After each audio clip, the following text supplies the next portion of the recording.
تو اللہ نے جو دو ریٹوریکل کوسچن پوچھے ہیں بڑے سمپل. نمبر 1 یہ کہ کیا تم یہ سمجھتے ہو کہ تمہیں بغیر مقصد کے بنایا گیا ہے، اور یہ کہ تم نے لوٹ کے میری طرف نہیں آنا. اللہ یہ نہیں کہہ رہے کہ تمہیں مقصد دیا گیا اور میں حساب لوں گا، یہ ہے اسٹیٹمنٹ. لیکن آپ کے سامنے یہ ریٹوریکل کوسچنز کی صورت میں اس لیے رکھا گیا کہ یہ صرف سن کے آگے نہ بڑھ جانا، بلکہ ایک منٹ رک کے سوچو اس کو کہ کیا واقعی مجھے اللہ نے بغیر مقصد کے بنایا ہے؟ Is it even possible? میرا کارڈیو ویسکولر سسٹم دیکھیں، میری پرابلم سالونگ اسکل دیکھیں، میرا ٹیلنٹ دیکھیں، میری ویلیوز دیکھیں.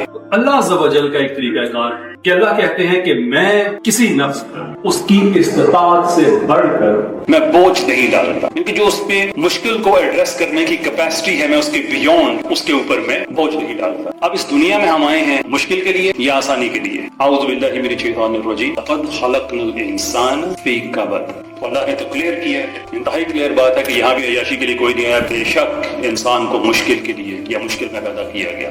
تو دنیا میں آنا تو اللہ تعالیٰ نے بتا دیا کہ یہ مشکل معاملہ ہے، اور ساتھ یہ بھی بتا دیا کہ کوئی مشکل تمہاری استطاعت سے بڑھ کر نہیں ہے. تو ان ساری چیزوں کو ہم کنیکٹ کرتے ہیں کہ ایک طرف اللہ کہتے ہیں کہ دنیا مشکل اور تمہاری استطاعت سے بڑھ کر مشکل نہیں. اس کا مطلب یہ ہے کہ اس دنیا میں اللہ عز و جل نے اگر بھیجا ہے تو پھر ہمیں اس مشکل کو ایڈریس کرنے کے لیے بھی اس نے کچھ نہ کچھ ہمیں دیا ہے.